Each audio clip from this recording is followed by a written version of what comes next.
good to be back.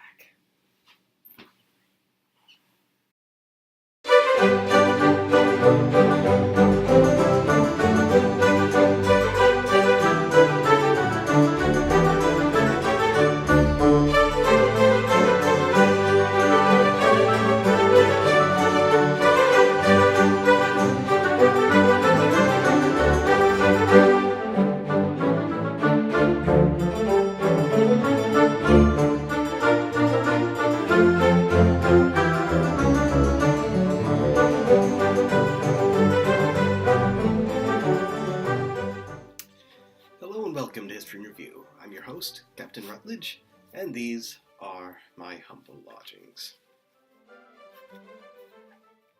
It's been quite an enjoyable summer, traveling and doing business, but now we're back in history. So, pick up where we left off. It seems about time that I take a look back at an artist. Last year, I looked at the life of J.M.W. Turner, so this year, I'm taking a look back at the life and works of one of history's greatest artists, Vincent van Gogh.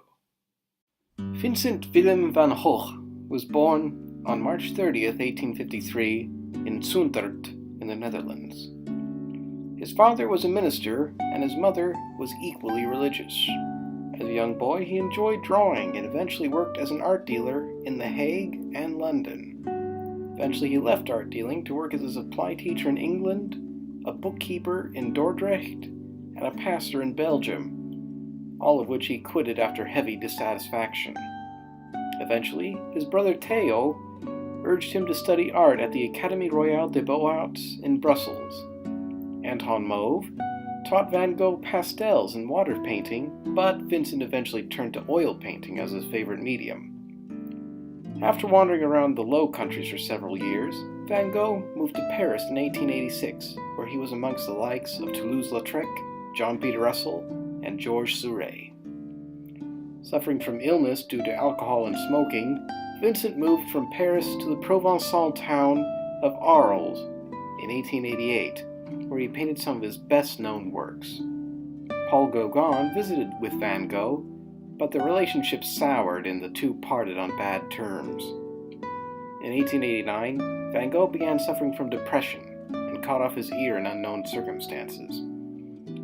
He entered the St. Paul Asylum in Saint-Remy later that year, but his condition worsened. In 1890, he moved to Auvers-sur-Oise, where he continued painting but never recovered from his depression.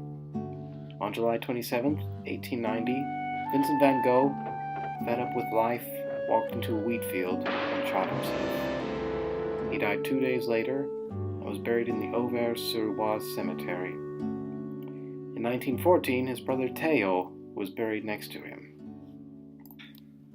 Van Gogh led an unhappy life, but through his sorrows, he produced some of the most beautiful works of art.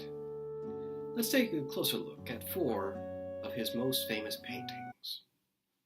In The Potato Eaters, Van Gogh wanted to depict peasants not in idealist folk settings, but rather as they truly lived. The models were coarse and ugly, with dirty hands and very little light in the room they were in. Later on in life, Van Gogh considered The Potato Eaters his most successful painting, despite criticisms by his friends and colleagues. The Night Cafe was inspired by the Café de la Gare in Arles. Van Gogh applied the paint thickly, with perspective focused on the floor. The vivid colors throughout the painting illustrate the sinful pleasures of the cafe: billiards, alcohol, and lusty women. The cafe is a place where one can ruin himself, a hellish, distorted nightmare. The Starry Night was painted while Van Gogh was in the asylum at Saint-Remy-de-Provence. It is a view from his iron-barred bedroom window, looking eastwards to a starry sky, moonlit over a sleepy Provençal village.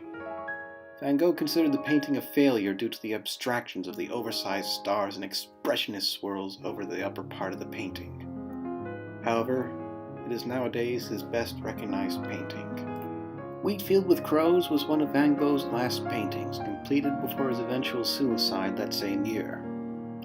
Crows circle overhead in a cloudy, turbulent sky while the path leads to the field, seemingly going nowhere. The heavy blues and expressive brushstrokes evoke the sorrows of the artist. In a letter to his brother Theo, Vincent intended to make a point of what he considered healthy and fortifying about the countryside, while also expressing sadness and extreme loneliness. The mark of a great artist is to put forth your anger, your joy, and your suffering into your work.